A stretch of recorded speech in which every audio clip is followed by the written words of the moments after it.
Toshkent viloyatida o'tkazilgan xavfsiz va sog'lom yurt profilaktik tadbirlari davomida viloyat Ichki ishlar bosh boshqarmasi tezkor xodimlari tomonidan Qibray tumani Ichki ishlar boshqarmasi hamda Davlat xavfsizlik xizmati hududiy bo'linmasi xodimlari bilan hamkorlikda o'tkazilgan navbatdagi tezkor tadbirda yana bir shaxsning odam savdosi qurboni bo'lishining oldi olindi.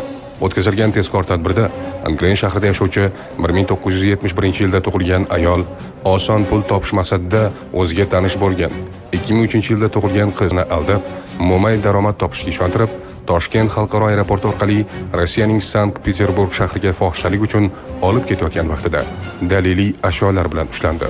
Ma'lumotlarga ko'ra, ayol va 22 yoshli qizning Rossiyaga borish uchun yo'l haqqi va boshqa xarajatlari Sankt-Peterburgda yashovchi Zulia ismli ayol tomonidan qoplangan. Buning evaziga qiz keyinchalik fohishalik bilan shug'ullanishi kerak bo'lgan. Shuningdek, ayol qizni yetkazgani uchun Zuliyadan ma'lum miqdorda haq olishga kelishgan. Hozirda ushlangan shaxsga nisbatan Qibray tumani Ichki ishlar bo'limi huzuridagi tergov bo'limi tomonidan O'zbekiston Respublikasining Jinoyat kodeksi 135-moddasi odam savdosi 2-qismi A, Z bandlari bilan jinoyat ishi qo'zg'atilgan. Tergov harakatlari olib borilmoqda.